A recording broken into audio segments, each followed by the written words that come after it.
Bienvenidos a Global Macro en Español, un podcast creado exclusivamente para impactar tu curva de aprendizaje en los mercados de capitales. Traído a ustedes gracias a Battlefield, Kaplan e Invest Puerto Rico.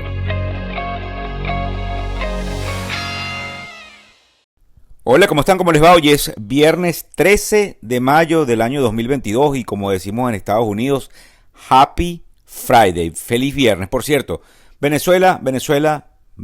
Rumores de que levantarían algunas sanciones, así que eso lo vamos a tocar hacia el final, pero vamos a leer lo que está pasando, porque recuérdense que muchas veces yo entiendo que por algunas pasiones importantes que se han sucedido con un país que nos han destruido durante los últimos 20 y tantos años, a veces no creemos porque es el famoso cuento de ahí viene el lobo. Y finalmente los mercados están en preapertura apuntando al alza, cosa que esperamos que se mantenga y que al menos lleguemos a una estabilización. Este podcast es bastante corto, al grano. Recuérdense que vamos con algunas noticias que afectan la composición del portafolio. Y lo que tratamos de hacer en la tribuna es tratar de que muchos de ustedes, que inclusive no están directamente en el mercado de capitales, pudiesen estar entendiendo por dónde van. Por cierto, hice una advertencia el día de ayer que voy a seguir repitiendo, que es que revisen por favor en dónde tienen su dinero. Bancos de segunda línea, custodios que no tienen la misma relevancia. Es importante que hoy por hoy revises dónde está el dinero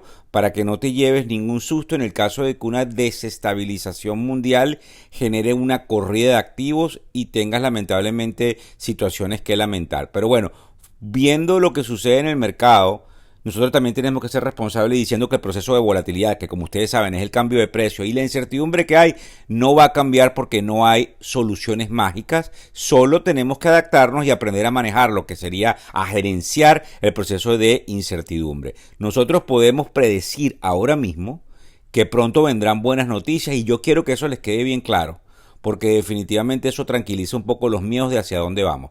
Ni tan calvo ni con dos pelucas, como decía anoche en un programa de televisión. Nosotros, aunque veamos los mercados bien feos, eventualmente tenemos que entender que esto va a estabilizar y en algún momento buscar un punto de equilibrio. Así que es interesante que mantengamos al menos la calma, máxime cuando hoy es viernes y lo que tenemos enfrente de nosotros es el fin de semana. En cuanto a China, nos llegan noticias positivas finalmente, que es que ellos intentan suavizar los toques de queda y por ende abrir las fábricas que producen bienes y por ende tratar de generar esos bienes y por ende exportarlos a Occidente, que es donde los consumimos y por ende existe mayor oferta y por ende los precios no deberían subir porque no hay escasez de productos y por ende la inflación pudiese controlarse a la vez que se suma el Banco Central con la política de subida de tasas de interés. Es decir, que podamos apagar esa sensación de que los precios siguen subiendo dramáticamente. Yo creo que entienden que también no solamente es un problema monetario, sino que si yo aumento una producción y una creación de, en este caso, de bienes y de servicios, yo puedo perfectamente controlar la demanda agregada adicional que me genera esa masa monetaria. Así que se disipan ahí ciertos temores y también quiero que tengan claro que es bien importante porque los inversionistas institucionales ya saben que cuando las compañías reportaron sus resultados del primer trimestre del año 2022, muchas dicen que tienen unas advertencias de que el futuro no lucía muy bien y esas advertencias formaban prácticamente un 80% en muchos casos de que esa culpa se le achacaba a esos toques de queda o como se llama en inglés, lockdowns de China. Lo que queremos decir es que al levantar esas medidas se despeja el camino para que fluyan mejor los bienes y que haya mejores resultados corporativos y que obviamente las acciones suban. Por eso es la importancia de, como siempre digo yo, este llamado podcast, vuelvo a la redundancia de hacernos propaganda, Global Macro en español, porque precisamente empezamos a usar la lógica, el sentido común, aunque no somos infalibles, y empezamos a entender en dónde estamos parados, y eso nos permeabiliza esa cantidad de conocimiento que nos permite probablemente tomar mejores decisiones. En cuanto a la guerra de Ucrania, hay algo que también quiero llamar la atención. Yo estoy preocupado por eso, pero ustedes saquen sus propias conclusiones. Rusia pierde espacios cercanos a una ciudad que se llama Kharkiv, que lamentablemente han tratado de destruir, como a otra ciudad que ustedes han escuchado por ahí que se llama Mariupol, que la destruyeron. Ellos se están retirando. A mí lo que me parece medio raro es que ellos se estén retirando. ¿Por qué? Bueno, porque dicen, le estamos ganando a los rusos. Pero lo que me preocupa a mí es que los rusos vengan con ataques químicos o algo peor. Y por eso retiran tropas.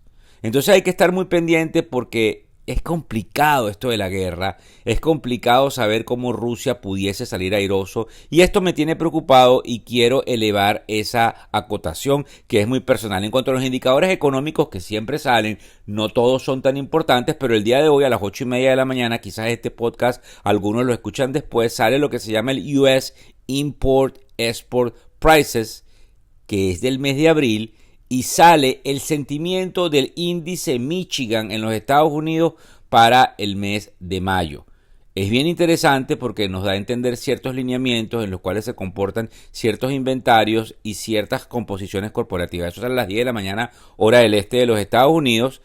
Les dije que iba a hablar de Venezuela. Resulta que un grupo de 18 congresistas en el Congreso americano, todos demócratas, le piden al gobierno de Biden que levante prácticamente de inmediato ciertas sanciones, llamando a que el hecho de que esas sanciones no han surtido efecto en el cambio de gobierno tienen un peso específico en la tragedia venezolana. Mi posición: yo soy venezolano, yo estoy en contra del régimen. Yo considero que no hemos logrado ninguno de los objetivos que nos hemos trazado en el mundo occidental. Yo considero que las sanciones, lamentablemente, sí tienen un efecto que permeabiliza negativamente en la economía venezolana y se siente en los barrios y en la gente humilde que no tienen, aunque estén a favor del gobierno, no tienen ni idea de lo que están haciendo.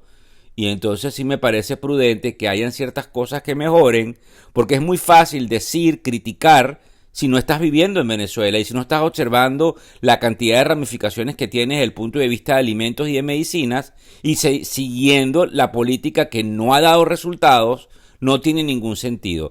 Para que la política de las sanciones dé resultados, tiene que haber otras cosas mucho más fuertes. No puede nada más haber la política de esas sanciones o de esos embargos, entre comillas. Ahora bien, no quiero caer en política, solo doy mi punto de vista como venezolano, porque me parece que en el caso de que suceda algún tipo de mejora en el país, independientemente de que sí, lamentablemente la cúpula de una manera muy vil se beneficia, también tiene una permeabilización a las masas. En cuanto a Elon Musk y Twitter, interesante porque lo van a ver en los medios de comunicación el día de hoy. Él dice que el trato de comprar Twitter está como en materia pendiente, on hold. ¿Por qué? Bueno, porque él está pidiendo una auditoría para saber si realmente lo que le están diciendo en cuanto a las cuentas que son cuentas fake o cuentas que no son reales, si esas cuentas son menos del 5% del total de las cuentas de Twitter o más. ¿Por qué? Bien fácil, porque si son más, entonces Twitter está inflando unos números y la valoración no es ni remotamente lo que es. Y entonces se va a sentar en una mesa y decir, ustedes no valen lo que dicen que valen porque ustedes han estado mintiendo. No sabemos si eso es cierto, pero eso es lo que está en el tapete y las acciones de Twitter cayeron en un primer momento un poco más del 20% en el premercado, para ahora estar, aquí se los digo rápidamente, en una posibilidad de tener, y en tiempo real como lo tengo, están cayendo alrededor del 10%, estaban cerrando ayer a nivel de 45.08 y hoy básicamente están en 40.30. Es muy importante porque por aquí va a mover los mercados, mucha gente probablemente va a comprar a este precio, porque mucha gente está infiriendo de que esta compañía puede ser comprada a 54.20 y si usted multiplica la diferencia entre 40 y 54.20, hay lo que se llama un arbitraje. ¿Qué es eso? Bueno, una disparidad de precios que básicamente me permite una ganancia de capital muy rápido, siempre y cuando, obviamente, el trato se cierre. Con respecto a los mercados, en el momento en el cual estamos hablando el día de hoy, a esta hora 8:17 de la mañana, vamos a narrarles cómo están los futuros. Interesante, porque, por ejemplo, los futuros del Dow Jones demuestran una subida ahorita de 314 puntos, lo que es 1% arriba, y prácticamente 2% en el Nasdaq, lo que nos indica una apertura buena. Por cierto, acabo de poner gasolina en la bomba de gasolina aquí donde estoy en Miami y increíblemente caro. Los precios se han movido 50 o 40 centavos en los últimos días. Para que tengan una idea, el barril de petróleo que está subiendo hoy 1.55% y creo que les dije que habían algunos analistas que estaban diciendo que había que comprarlo y esta mañana tuve una discusión o una especie de, digamos, intercambio de ideas con alguien que le dije no va a bajar. ¿Por qué? porque no le interesa a los rusos que baje y porque hay una política lamentablemente de mantener estos precios hacia arriba, máxime cuando Europa se autoflagela y se elimina esa energía que viene de Rusia para tratar de no seguir financiando la guerra. El petróleo probablemente va a seguir subiendo y va a seguir presionando la inflación de costos y los precios inflacionariamente. Esto a su vez a las otras presiones que pueden ser desinflacionarias. Yo sé que voy muy rápido en la parte técnica, pero es interesante ver que lamentablemente nos está afectando en el bolsillo. En el caso de los criptos, que ayer tuvimos un programa en la plataforma de Patricia Poleo donde hicimos algún tipo de análisis un poco, digamos, bastante fácil de entender. El Bitcoin está en los 30.600, subiendo alrededor del 7 y tanto por ciento, y el Ethereum subiendo 10%. Lo que muestra avisos de estabilización. Ahora bien, en el caso de los bonos, que creo que quizás le pedí que le prestaran atención al bono de 10 años, él está alrededor del 2.9%. ¿Y por qué es importante, Víctor? Porque ese bono es la tasa que marca cómo se comportan las tarjetas de crédito, los préstamos bancarios, los préstamos de tu lo que se llama tu línea de crédito de tu casa, los préstamos de las tarjetas de crédito, y no solamente eso, sino los préstamos de las pasas hipotecarias a nivel de 30 años o de 15 años. Por eso es bien importante que tú te preguntes dónde está la tasa del bono a 10 años del Tesoro americano de aquí en adelante por el resto de tu vida. Después nosotros observamos que Asia subió casi 2 y tanto por ciento el Nikkei en Japón y 2 y tanto por ciento similarmente el Hang Seng de Hong Kong. Interesante, 1% en Shanghai. O sea, las bolsas están tratando de comprar una cantidad de cosas y es lo que llamamos nosotros hace unas horas o unos días un rebote del mercado, que no necesariamente es un cambio de tendencia porque la tendencia está lamentablemente hacia la baja, pero hay un rebote y no es que se hizo un rebote técnico, sino un sentido común de recomprar ciertos precios para rebalancear portafolio. Espero que tengan un excelente viernes, espero que disfruten el hecho de que probablemente cambien positivamente ciertas cosas en mi país de origen, Venezuela, y espero, como siempre les digo, que puedan abordarme como muchos hacen a través de las redes sociales para que nos ayuden a que todo este proceso educativo, el Global Macro hoy, haga el resultado de impactar positivamente sus respectivas calidades de vida. Muchísimas gracias.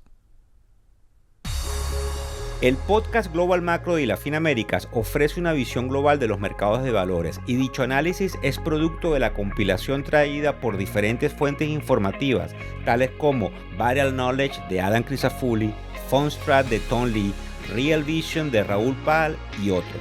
Por motivos y declaraciones regulatorias, este podcast no debe ser interpretado como una recomendación precisa de inversión en productos y o vehículos financieros y sugerimos consultar con su respectivo asesor particular de inversiones o su equivalente. Víctor Hugo Rodríguez es un conocido profesor y comunicador financiero, cofundador de la plataforma educativa ilafin.com. Muchas gracias.